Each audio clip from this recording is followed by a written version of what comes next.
Welcome to the Infinite Women podcast. I'm your host, Allison Tyra, and today I'm joined by Madeleine Thompson, site administrator for the Clara Barton Missing Soldiers Office Museum in Washington, D.C. Now, I feel like Clara Barton is one of those names that people, at least in the US, may recognize, but they probably don't actually know much about her. So, first, could you introduce us to her work and the impact that it had?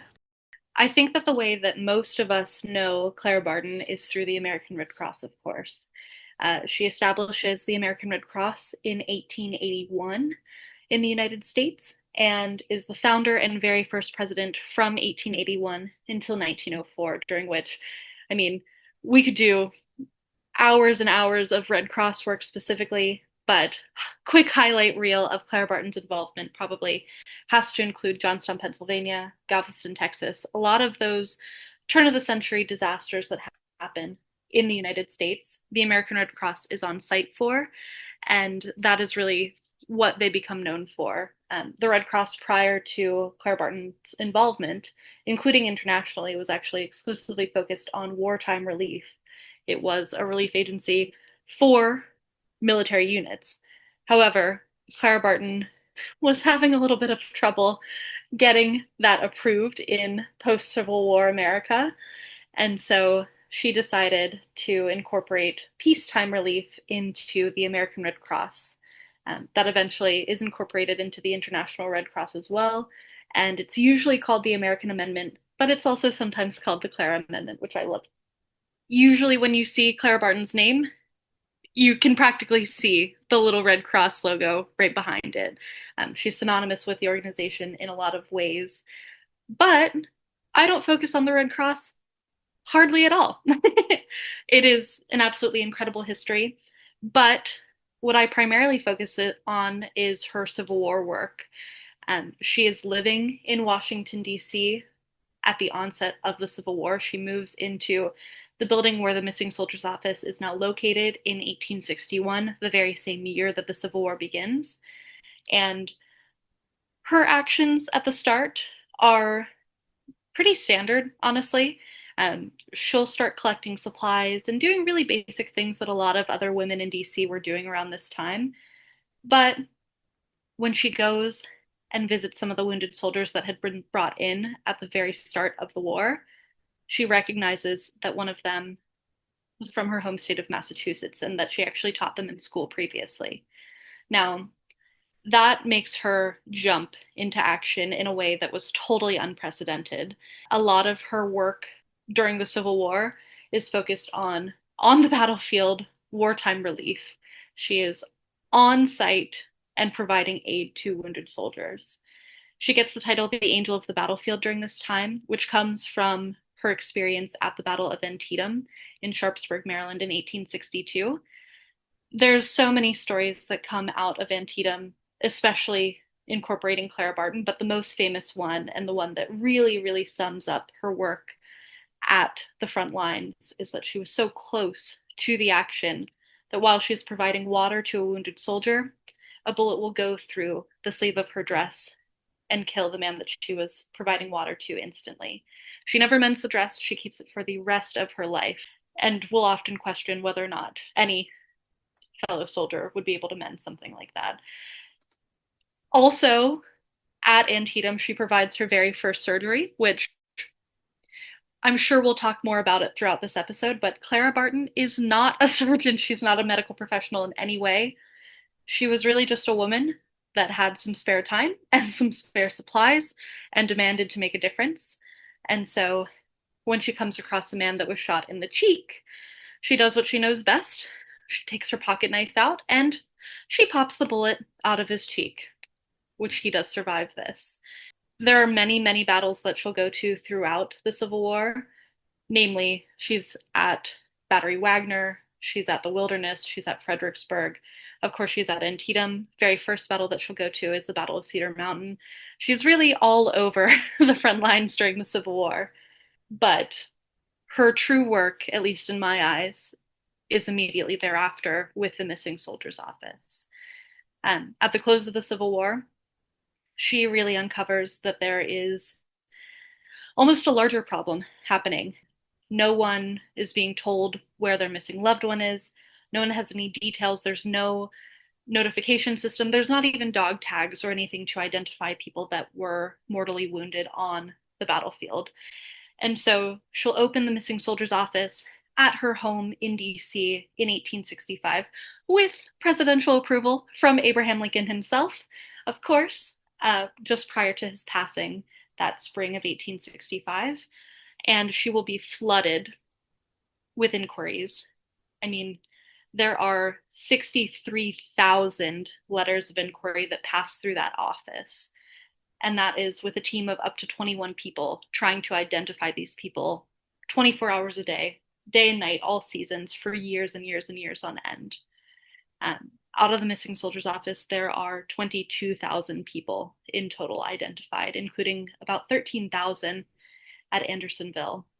For some context on Andersonville, because it's absolutely essential to the Clara Barton conversation, Andersonville is a prison camp that was in Andersonville, Georgia.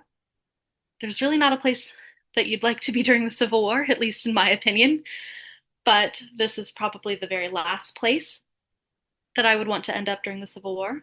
It was built to house about 10,000 men.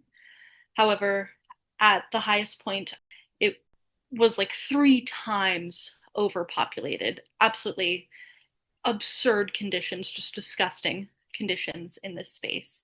Most of the men pass away due to conditions, lack of nutrition, although a lot of them also pass away because there was a line at the edge of this lot, again, already a very overcrowded lot, where if you stepped even one toe over the line, you would be shot instantly. Now, people were moderately aware of Andersonville, but it doesn't really solidify until a young man named Dorrance Atwater, who was 18 years old when he was imprisoned, returns back to the North. He was a Union soldier that was imprisoned in Andersonville, and he reveals that he kept a secret ledger of all of the men that had passed away, their cause of death, and the number under which they were buried, because none of the men that passed away during his time received a proper burial. Now, he creates this ledger because that was partially his job in the prison, but he has a suspicion that the Confederacy will try to hide the documents that he was creating, so he'll copy it and try to take it to the federal government, and eventually it lands in the hands of Clara Barton. Now, she will go down to Andersonville, Georgia with him and identify, again, just about 13,000 men that were otherwise in unmarked graves. And I think that this really brings national attention, sometimes even international attention, to the crisis that's happening here. The federal government does not have any way to identify missing people. This is not a scale that they've ever dealt with at this point. And so Clara Barton is able to step in and really try to guide that process during this time. Now, with all of that being said, I did mention she has no experience in this at all. Prior to the Civil War, which is something that we talk about even less, she was first a school teacher, and then she founded the very first free public school in the state of New Jersey, casual, of course. And then she becomes, within the first 5 to 10 female federal employees overall, and the very first woman to work at the United States Patent Office, which is now where the Portrait Gallery is in downtown DC.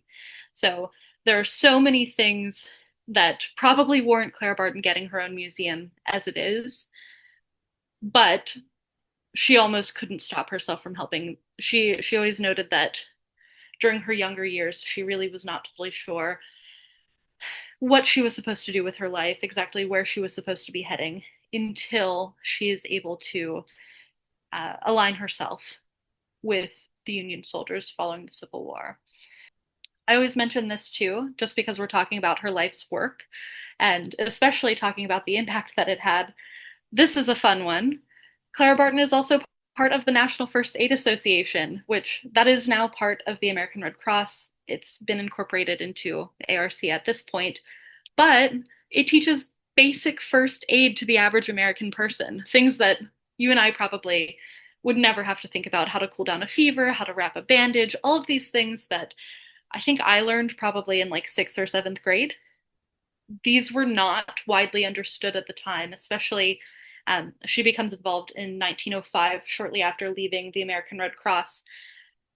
That is her life's mission at that point. For almost another decade, she's working with the National First Aid Association. Um, they're also a key reason why we have first aid kits.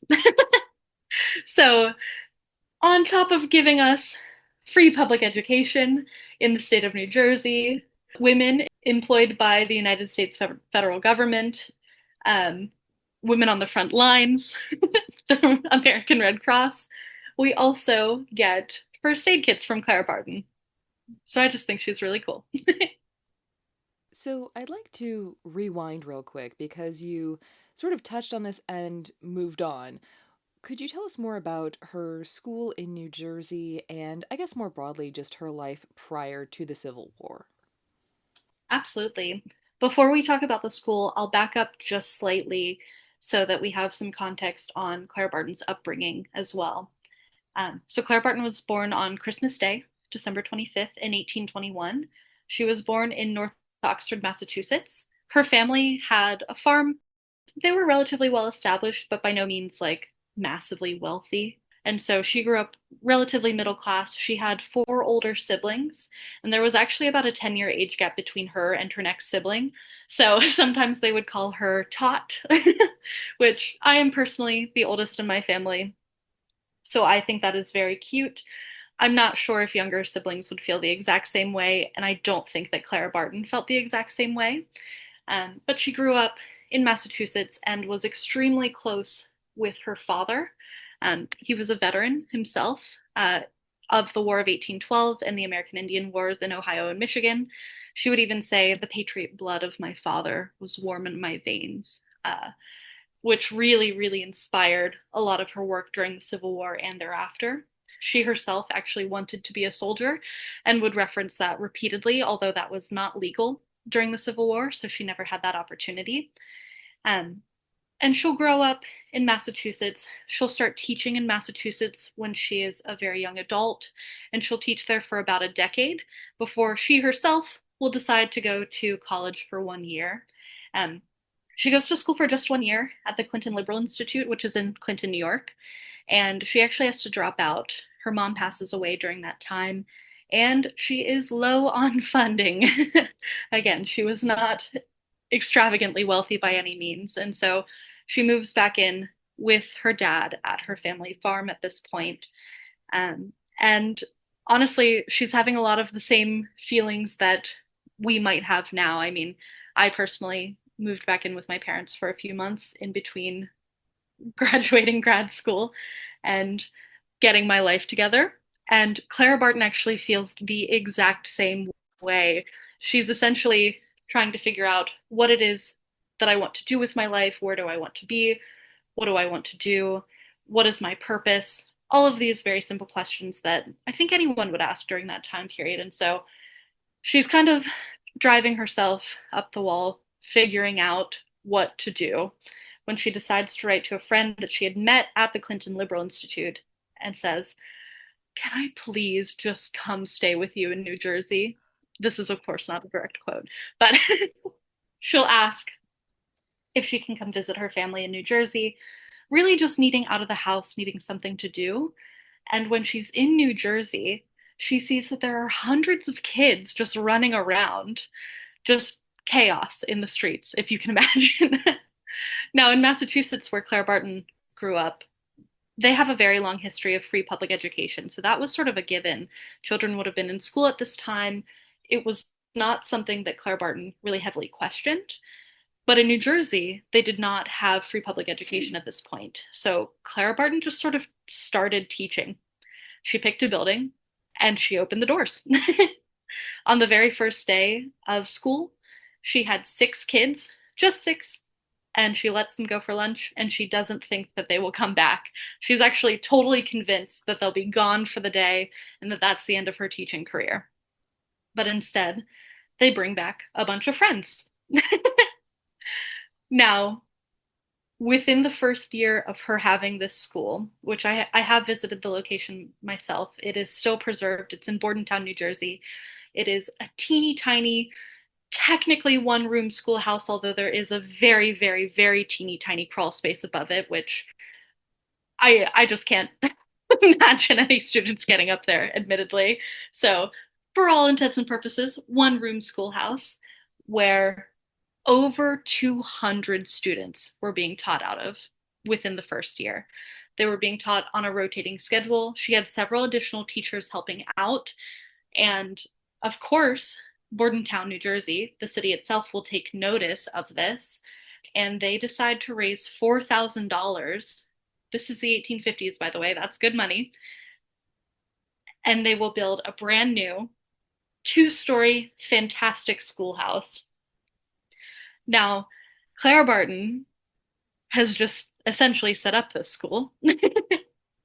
And so you're probably thinking, oh, of course, Clara Barton will continue teaching, she'll continue running the school.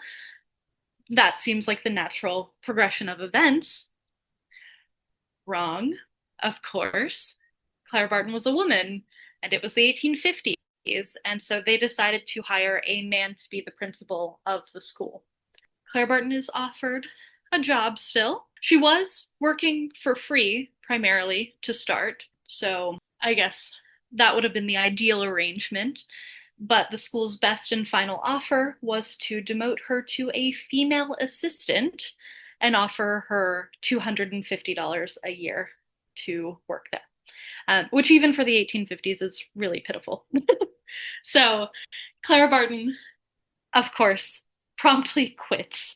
And that actually inspires her to move down to DC for the very first time. She'll be living with her sister, and she'll pretty quickly get a job at the patent office during that time. But yeah, that is the school part almost gets forgotten in Clara Barton's history because she does so much thereafter. But it's really such a pivotal moment in her own story. I mean, she immediately leaves education. She feels totally burned by this experience. She leaves the Northeast as a whole and officially moves down to DC, and then really reevaluates what her life will be like there again. And you also mentioned her work for the federal government, which was also not all sunshine and rainbows, shall we say. That is a good way to put it. No, it certainly wasn't sunshine and rainbows. She did get a job at the patent office, and she was pretty satisfied with it for a time, even though, again, I mentioned she's one of the very first female federal employees overall. It was not the most accepting environment. Her male colleagues would spit tobacco on her. They would spread rumors about her. It was really just not a safe environment for her to work in all the time. And so she would actually, in the 1850s even, work from home. You can imagine it. She would take her patent office work and work from her home. And that did continue to work for a while, actually. But President Buchanan was inaugurated, and he was of the opposite party. So her job was let go, along with all of the other Republicans that were employed at this time, really. Um, that was relatively standard. Buchanan also took great issue with female federal employees specifically and didn't really want women in the workforce overall. And so she was double fired for those reasons, essentially. Strike one of the opposite party, strike two, you're a lady. You got to get out. And so she will actually move back up to Massachusetts for a time after being fired from the federal government, then, too. Until Abraham Lincoln is inaugurated in 1861 and she is able to move back down to DC. She does work for the patent office again for a moment, but she really quickly is swept up in caring for soldiers on the front lines of the Civil War. So we don't get a ton of additional patent office content, I guess you could say, thereafter. Although I always like to note that when she says, I shall never do a man's work for less than a man's pay, when she is fired from the school in New Jersey.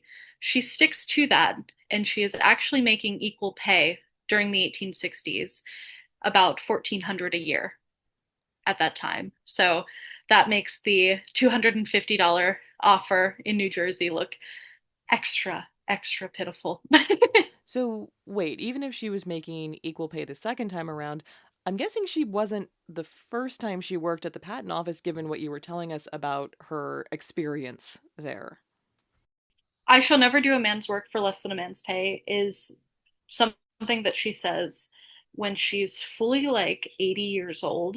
She says it of her time in Bordentown. Like that's her final decision that she makes after having the experience in Bordentown. So Clara Barton originally moves down to Washington D.C. for the very first time in 1854 following her leaving Bordentown, New Jersey the year prior. She does get a job at the patent office the same year when she moves down.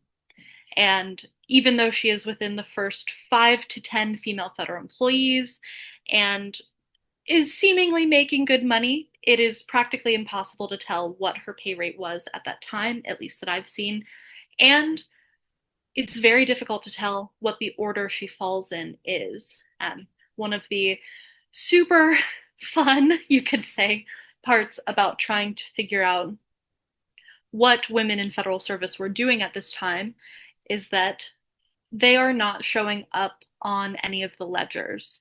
We do know the very first two women that are employed in federal service. However, thereafter, things get kind of murky. They're not being listed on employment rolls or anything like that because the federal government is not being particularly transparent about hiring women at this point. It was extremely controversial, and you can probably tell that by her fellow coworkers spitting tobacco on her and making her life incredibly difficult. So in some ways, it almost feels like protection too, of not providing the details of these women, but also not giving them their proper identification, not giving them their proper pay work, even in the same way that their male colleagues would have had. On a previous conversation with Deanne Blanton about women in the US Civil War more broadly, we talked about how this was a period of nursing becoming a profession. So, could you speak to Clara Barton's role in that transition? Oh, yeah, definitely. First of all, listen to that episode. Deanne Blanton is incredible and wrote a fantastic book, which has continuously inspired several programs that we've had at the museum and is just like fantastic.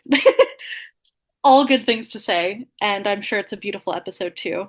Clara Barton is absolutely pivotal to nursing as a profession. Prior to the Civil War, there are no official female nurses. You can technically be a female doctor. There are a couple of medical schools that will exclusively allow women. Of course, they're not really having men and women being taught simultaneously, but you're still not able to practice as a doctor. Nursing is really up in the air at this point. I mean, nursing is not really a stable industry, even. Like, you're not going to go to school to be a nurse at this point in history. And if you were a nurse, you're usually a male nurse, or you're a nurse in the privacy of your own home or within your own community without having any sort of official training or titling. However, Clara Barton really establishes herself as a nurse during this time. She identifies very much so as that way. And Civil War nursing has to be outsourced to women because so many men are at the front lines. So many men are wounded during this time. And so we really see a lot of women come into the conversation during this point when they're unable to serve themselves. And so this is the capacity that they tend to serve in. Um, Clara Barton, though, was not necessarily the most traditional woman, certainly not the most traditional nurse. And so she decides not to join the nursing corps that was created by Dorothea Dix. Instead, she is essentially acting solo. She does travel very often with the Army of the Potomac. She is head of various hospitals during the Civil War, but she never is officially involved in any sort of like federal position. Um, in a lot of ways, she's even kind of like a pest that keeps appearing, which is kind of silly to think about when we talk about how often she's providing these services. But it was core to Clara Barton's belief that this was making a difference. She saw it happening on the front lines. She knew that she was able to provide care for these people. And so she was going to do it regardless of whether or not the federal government wanted her to. It didn't matter what they thought. In that way, Clara Barton's perspective was very different from other contemporaries like Dorothea Dix and like Florence Nightingale, even, who probably take like a more traditional approach to things. They're very much so involved with their respective governments and are even respectful of some of the policies that they set forth. Those things Clara Barton just doesn't agree with. For example, Dorothea Dix is very specific in the way that she's recruiting nurses at this time. They have to be sort of married, they have to be a little bit older, they have to be maybe less attractive, a little bit, that conversation is certainly there. Clara Barton really throws all of that out of the window. Clara Barton's nickname, the Angel of the Battlefield, it was said of her by a surgeon named James Dunn at the Battle of Antietam. He does say homely Angel of the Battlefield in a letter to his wife, which we're pretty sure knows would be published, so that's fair. Clara Barton will change that to Holy Angel of the Battlefield, and then we'll drop that off entirely. So she definitely did not want to, symbolize this like matronly figure. That was not something that she agreed with or felt represented her, but it almost didn't matter to her nursing skills at all. Like, she was absolutely able to nurse effectively and respectfully around sometimes even younger, maybe handsome, unmarried men. It was totally regardless to her. It did not matter at all, which was really unconventional during the Civil War and is honestly even called into question sometimes now. These conversations are still coming up. So, Claire Barton, trendsetter. I'm just trying to wrap my head around this idea that these nurses can't be attractive lest they inspire lust in the hearts of these young men, but the men are wounded, right? They're injured or sick badly enough that they need to be in a hospital. So presumably they're also not physically fit enough to be doing anything, even if their lust is inspired. I mean, that's a totally fair question. And I think that's probably Clara Barton's perspective too. And like the modern perspective would probably be, why does this matter?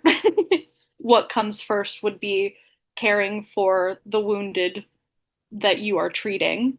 But of course, respectability politics does come in. And during the Civil War, it was probably a little bit more present in that women were not even allowed to go somewhere without an escort for miscellaneous fear of lust. It also was partially out of concern for sexual violence. I mean, you are really prioritizing virginity and the sanctity of marriage and things like that. And so the worst case scenario, which is still true, although for different reasons, is sexual assault or rape, anything along those lines, which that does occur during the Civil War too. They're thinking, if you are less attractive, maybe we can prevent some of these things, even though, of course, we know that's not the case.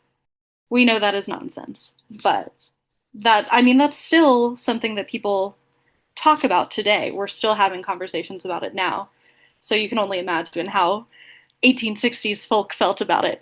So it's probably not so much the patients that they're concerned about as the able bodied men who would be around, whether that's, officers, other soldiers, doctors, etc. Oh, yeah. Clara Barton is, again, as I've mentioned repeatedly, on the front lines and hopefully, and usually most of the time, that means that most of these men are not actually wounded. They're still actively fighting, or very often in camp. Clara Barton would also stay in camp with other men. Now, she would still have an escort with her, but you have a lot of downtime in camp where hanky panky is perhaps a little bit more likely. Dorothea Dix's nurses were not really in camp in the way that Clara Barton was. They were largely in hospitals. So there is that difference there as well.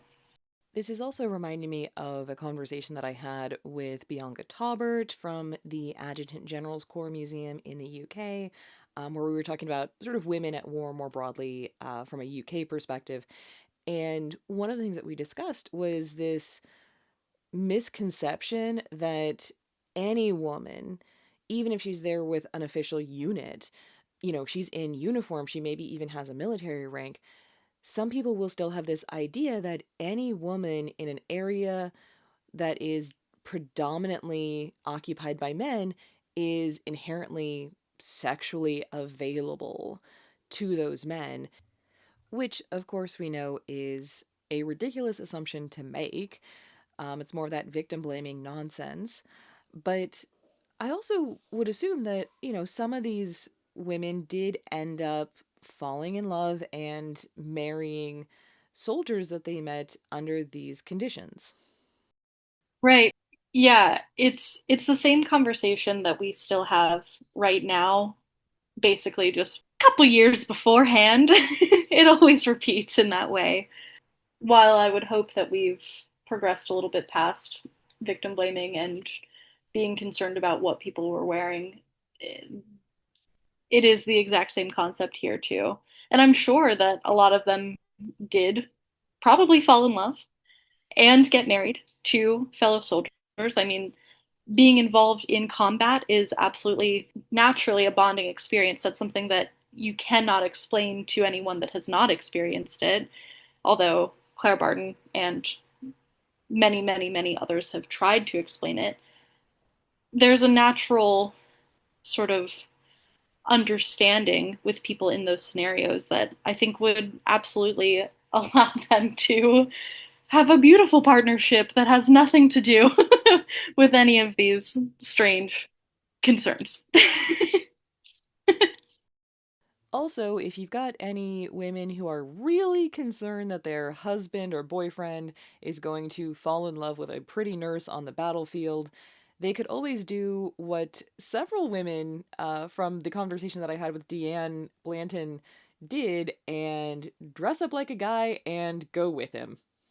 There is a story about Clara Barton interacting with a disguised soldier, actually at Antietam, which I love this story. Um, the young woman was disguised and she was wounded, and she was really not excited to have any of the male surgeons inspect her wound or take care of her, understandably so. And so they bring Clara Barton over. She cares for the wounds and is essentially like, oh, what? Discovering things. And of course, the young woman will share her story. She was actually at the battle trying to find her partner as well.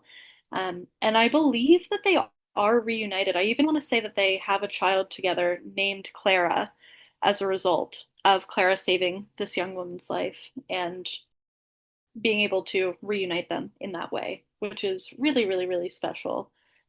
There are quite a few children named after Clara Barton as a result of her wartime relief, but I love the women soldiers more than anything. Clara Barton probably would have preferred to do that even, but illegal, so she took she took a slightly less illegal route, but still very controversial. Regular listeners will know that one of my favorite topics to get into is the complexities of problematic icons. And so, with that in mind, could we discuss Clara Barton and African Americans? Yeah, definitely. So Clara Barton is, in her own description, an abolitionist. She's also a suffragist, and She will treat the 54th Massachusetts, the very first Black regiment in the United States Army, following Fort Wagner. Um, on the rolls of missing men, you will see Black soldiers appear on these lists as well. Her personal opinion is that if you are on the front lines, you are to treat someone regardless of what race they are, what gender they are, what side they fall on as well. She certainly nursed Confederates during the Civil War too. It did not matter. It was about care. However, it's the 1860s, and Clara Barton is, you know, I think problematic icon is a great word for it. Um, One of the things that I think we really talked about beforehand was Clara Barton's very close friend, actually, honestly, a maternal figure from her that she meets in 1863 when she is nursing the 54th Massachusetts, her friend Frances Dana Barker Gage. I think that Allison would love to tell you about Frances Dana Barker Gage, one of your very favorite ladies, huh? So, if you've listened to either my episode with Carrie Gibson about who tells the stories of enslaved women, or with Donna Rubin about women's speeches, you will have probably heard my Frances Dana Barker Gage rant, as Madeleine clearly has. Specifically, it irks me extremely the way that she mangled Sojourner Truth's speech that is known as the Ain't I a Woman speech. This is literally what the Wikipedia page is called.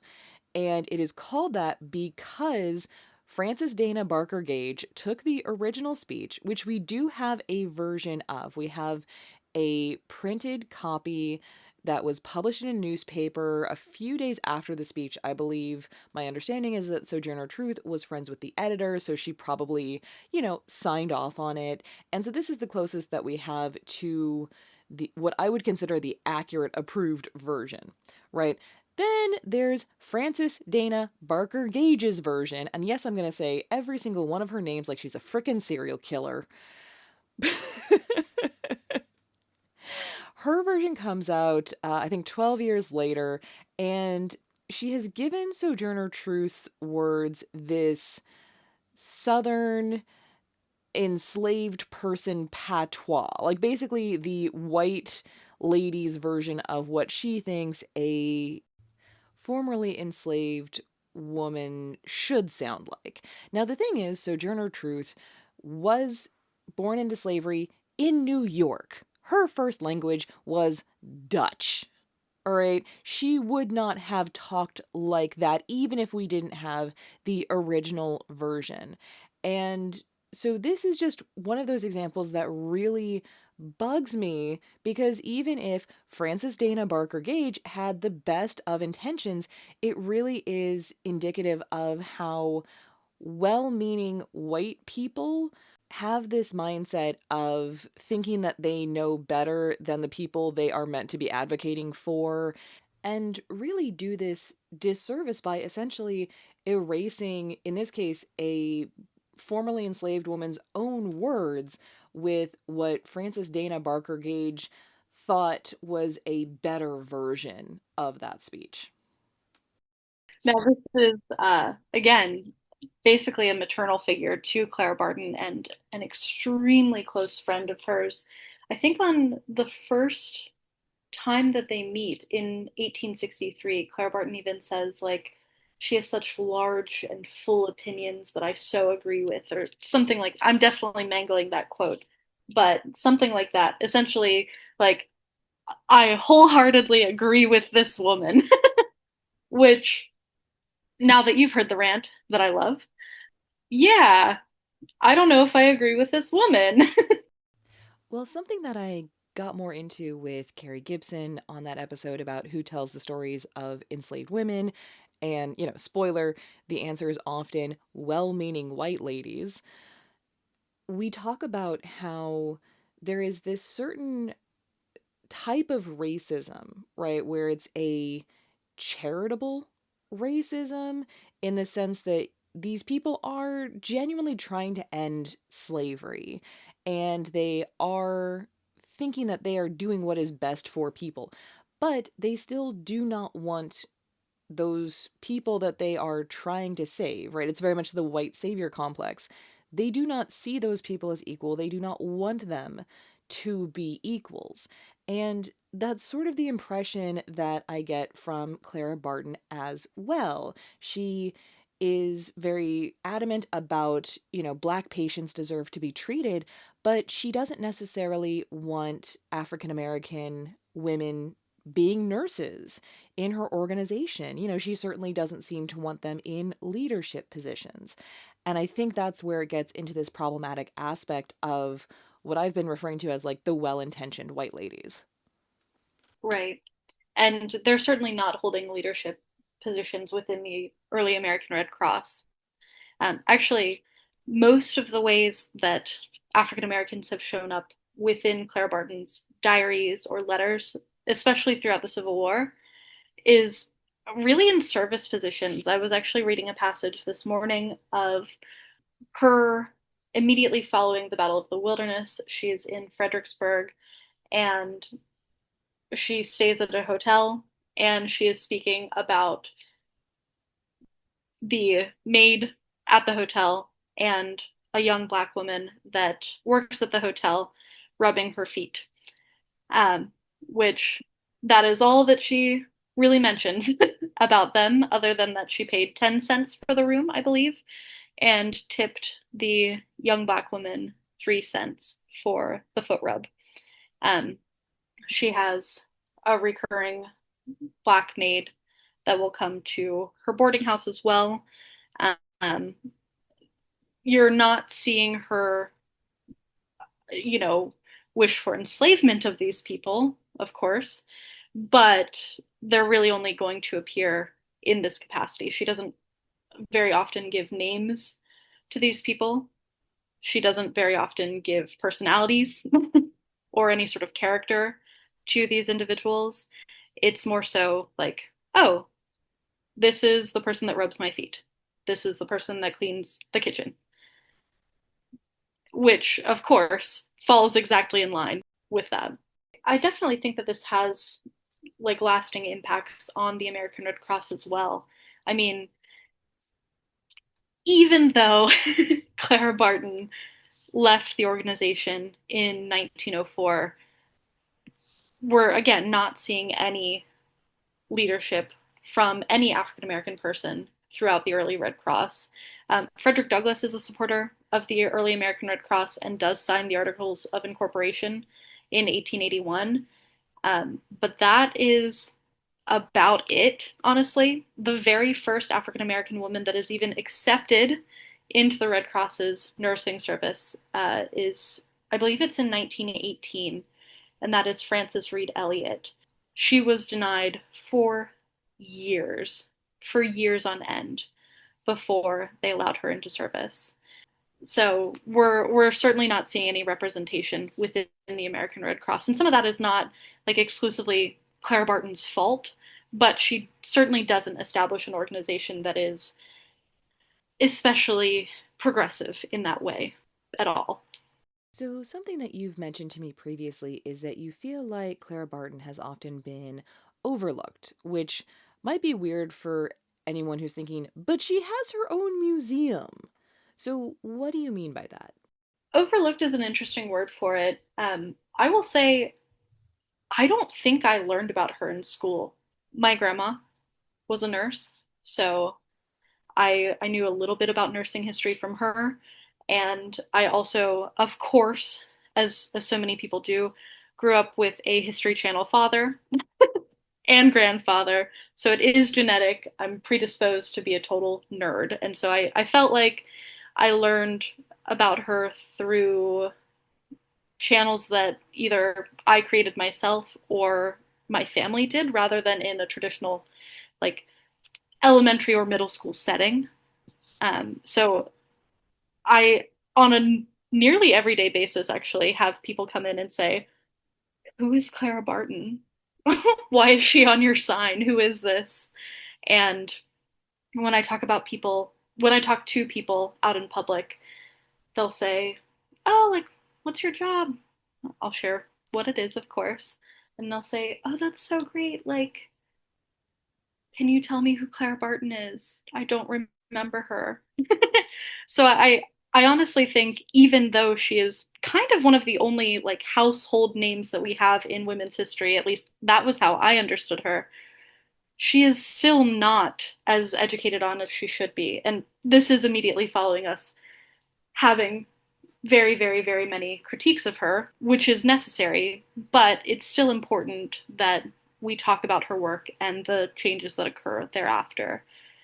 I also think by overlooked, I do mean that, and again, this is following us being critical, but there are a lot of conversations that focus on whether or not she is lying, whether or not she is over exaggerating her work, a lot of questioning of her validity at all. It's just not something that we're doing with any of these other male historical figures, at least not to the same extent.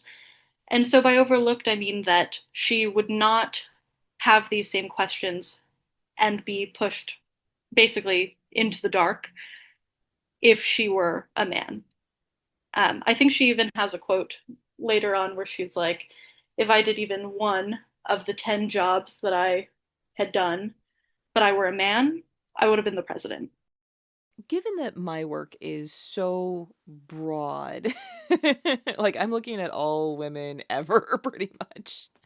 I'm always curious when I talk to people whose own work is heavily focused on a single individual or maybe a small group of people. And, what is it that made you want to apply for a job where you were going to go to work every day and be working on the legacy, I suppose, of this one person and her work and her impact. And I guess, sort of in the same vein, given that the museum is in Washington, D.C., which is a city known for all of these incredible cultural institutions, many of which are free, in that context, if someone is visiting DC, why should they be sure to include the Clara Barton Missing Soldiers Office Museum on their list of places to visit? I, as I mentioned, was familiar with Clara Barton, but was not necessarily like a Clara Barton scholar. I think through this job, rather than beforehand, I've really come to know her and at times love her, at times less. But she is such an incredible woman in the way that she's able to describe her wartime activities, and I so see the vision of her with the missing soldiers office especially and its impacts on our daily life today. I mean, we don't even have dog tags until officially World War One. There were dog tags a little bit beforehand. That doesn't happen without Clara Barton. We don't have first aid kits without Clara Barton. The Red Cross today still handles missing in action people. And of course, there are so many organizations that focus on that as well, that so much of their history comes back to the missing soldiers office too. It makes it a national conversation. And I just think for any of the problems that I've had with Claire Barton, her impact on especially American history is just unbelievable. She shows up everywhere. I mean, she was recently in the Gilded Age. She's still kicking it. And like she's she just pops up in every single part of history from the time that she's born until she passes away in 1912. Uh, Again, I said she's almost like a pest on the battlefield. She's almost a pest in American history during this period too, because she is such an influential figure. I just think she's so impressive in so many ways. But I actually didn't come at it from that perspective at all. I really was not all that interested in Clara Barton's personal history. I was really interested in the building. Um, for some context on my background and how I ended up here, I did my master's dissertation partially on medieval bedrooms and was really invested in architecture and how women specifically were decorating their rooms and how they owned these. Technically, it's property, but it's by no means like the actual house or anything like that. It's like the curtains. And when I realized that I could have the opportunity to once again study a woman's bedroom, I just thought that was so incredible. I never, ever, ever thought that my master's would be able to be useful. It's the building itself. There's absolutely nothing like it in DC or beyond. It's totally unique compared to every single museum I've ever been to. It is a fully recreated 1860s boarding house. Like when you walk in, it's almost what Clara Barton herself would have seen. So much of it was able to be preserved, partially because the building was lost. How do you lose a building? Well, after the Triangle Shirtwaist Factory fire happened in 1911, fire codes naturally update, and the owner of the building had a decision to make. Essentially, you could either put in a fire escape, which costs money, so thumbs down on that, and instead decided to board up the third floor. Now, it's a three-story building that's originally constructed in 1853 prior to Clara Barton moving in. And the first and second floor were still accessible during this time, but the third floor is walled off after 1911. And so it's essentially just sitting up there. I mean, you don't have these very normal human activities going on, like hanging up picture frames, painting the walls every few years, scraping chairs along the floor. Try not to do that now as well. But because of that, it's essentially a little time capsule that's up there. There's wallpaper dating from when Clara Barton was living there, and I think the latest swatch is in 1913, just prior to that wall going up, where it closes up sometime between 1913 to 1914 when it's walled off. Um, and again, no matter where I go, I just have never seen a space that's preserved in quite this way. I mean, when you go into a museum, it's usually actively been a museum for years and years and years on end, and there's a lot of renovations that have happened, or it's a newer museum and it was someone's personal home for years and years on end. However, the history of the site went, usually it's not just sitting there. It's very rare to lose a building. The way that the building is discovered is because a carpenter named Richard Lyons goes up to the third floor. He's inspecting the building, and actually, the General Services Administration had purchased the building with plans to tear it down. They were remodeling downtown DC in the mid 90s, and so in 1996 he goes in and he's exploring the third floor, peeking out of a window, and he says that he feels a tap on his shoulder, which the entire reason that he went to that back section was because he claimed that he heard a woman crying as well in this abandoned building, which, if it's me experiencing any of this, I am out. But luckily he stayed, and when he felt that tap on the shoulder, he started scanning the room with his flashlight, trying to figure out who or what might have touched his shoulder. He finds this crawl space in the ceiling that's basically just above him, but it's sort of covered over. And there was a little envelope dangling from the ceiling. Now, he pulls the envelope down. It's addressed to a man named Edward Shaw, which he does not recognize the name immediately. Um, that's totally fair. He's not a historical figure that comes up all that often unless you're me.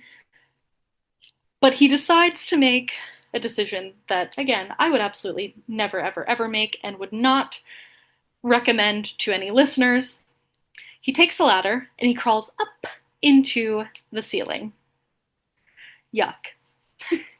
But when he's up there, as he's exploring, he finds the original missing soldier's office sign, which says missing soldier's office, third story, room 9, Miss Clara Barton. And of course, he recognizes Clara Barton's name, so he takes that to his supervisor at the General Services Administration and is essentially like, we need to figure this out. Supervisor says, yeah, no thanks. We're going to tear the building down. And Richard Lyons does not take no for an answer, and instead will bring historians to the building and basically make such a ruckus about this that he saves the building. Now, It's Missing Soldiers Office, third story, room 9. And as they're exploring the space, they start to realize, oh, like the original door 9 is still here. It still has, like today, when you come and visit, it still has the hand cut mail slot in the door 9 that received 63,000 letters of inquiry to the office. It's just incredible how they were able to bring that space back to life. It's renovated in a way that I've never seen before, and I'm just so impressed by it every single time I go upstairs. I've cried about it before. I'll cry about it again. It's an incredible space. Join us next time on the Infinite Women podcast, and remember, well behaved women rarely make history.